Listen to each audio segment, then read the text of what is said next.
Hi all. What did I keep saying? I keep saying I probably won't do another video on this machine, but you know what? I just can't help myself. Now, the main reason why I actually made this video is because I wasn't happy with the clearance between the tape reels and the silver fascia there. So what I done, I took it off again, and underneath here there's two screws. Can you see that screw down there? And there's one over there. That's what you remove to take the fascia off. So obviously you take the head cover off, which is a pain in the arse because this one's really tight. And then you got three clips on top. They're little sockets with little plunger sort of things, and you just literally grab it and you pull them off. There's three of them. Then it comes off. So what I did, well, underneath the screws there's little pillars. They're little how can I say, standoff brackets. Is that it? Spacers, that's the word. They're two spacers, and I thought to myself, hang on a minute, I measured it with the other spacer on the other side under the screw, and this one was slightly longer. So I thought, alright. So I took it off and I filed it down just a little bit on some sandpaper. Sandpaper. I got it. Sandpaper. So I filed it down bit by bit, and I measured it with the other one until they were dead right. Well, this one just slightly shorter, a little bit, which is good, which is really good, because now, see, I took my measurements based on that metal there. See, it's in line with the blue plastic. Before, that was sticking out a little bit more. It was a little bit further. And see that one, if you look at that one there, see, it's near enough in line. In fact, it's set back just very, very slightly, if you can see that, but not much. And that one now is dead on. And I looked at one of my other Revoxes, and this is how it should be. It's in line with that blue plastic. So now we have a great clearance, much better than before. There we go. I don't know if you can see this clearly. Yeah, look at the clearance now. Now I can relax, because the last thing I want to do is scrape the silver aluminium fascia. I mean, it's already got a massive scrape all round underneath the reel there, where in the past someone hasn't really bothered, and you know, they're not fussy like me. I'm very meticulous in what I do. I like to do a job right. You know, if I don't do the job right, I'm just not happy, and then I can't even sleep, and it rests in my mind thinking, hang on a minute, I'm sure I can improve on that, and you know how it is. But I'm very fussy about how I do jobs. But see, look at the clearance on this one. See, that's always been good, that one. And the other one is now on par. Perfect. More than enough space.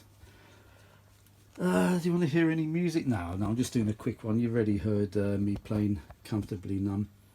So remember that, folks. You can play Pink Floyd on YouTube, and all you get when you go into the YouTube studio is copyright. But you don't have to remove the audio or anything like that. Previously, you had to remove the audio or blank it off and mute it, which is really counterproductive, really. If you're making a video on how a machine sounds and you've got to remove the music, what's the point?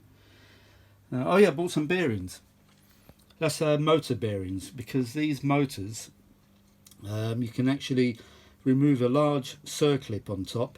Then you got another little, well, it's a big clip on top of the motor. Then you got a circlip underneath, and I've got a special tool I bought for that. I keep buying tools all the time, seriously. I mean, when you're doing this sort of stuff, you've got to have the right tools. If you haven't got it, then you're buggered.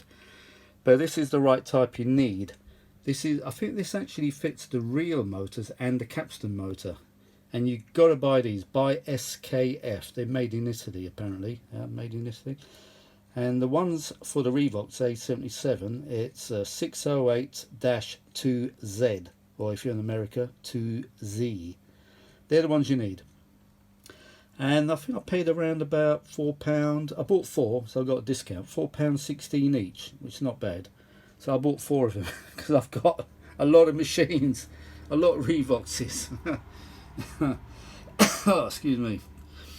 And I bought another type as well, and it's for the tape guide.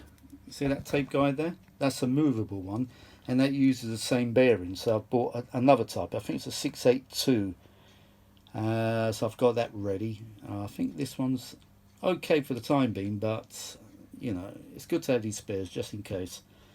And that one over there is stationary, and that's stationary for a reason. Apparently, is to take up the tension on rewind and fast forward. A lot of people do put the movable type on the right hand side, but I heard it can cause extra wow and flutter, so I hear. But I'm leaving the stationary one as it should be, because if Revox decided, you know, to have two movable ones, they would have done it. I mean, why put a stationary one?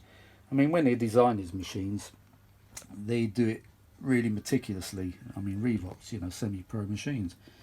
But there we go, it's just a quick video just to say I wasn't happy the other night, last night, so I was up late again, and I've got good clearance now. See if you can see underneath there. It's so hard to show you this. I don't know if you can see that. No, it's difficult from this angle. Let's try the other side. Hang on a minute. Hang on a minute. If I can get there. Right, where is it? Ah, that's not bad. Now you see that? There's enough clearance there, more than enough. If you look at one of my past videos, there was literally, like, you could fit 6 pieces of paper in there. Yeah, that's more like it. And this reel, for some reason, seems to be slightly thicker than the other one. I don't know, there shouldn't be really, but... Oh, by the way, the tape on this, it seems to suit my Revox really, really well. Maybe the bias on the Revox is set up for this particular type of tape. And should I tell you what tape it is? What make? Agfa. Yep.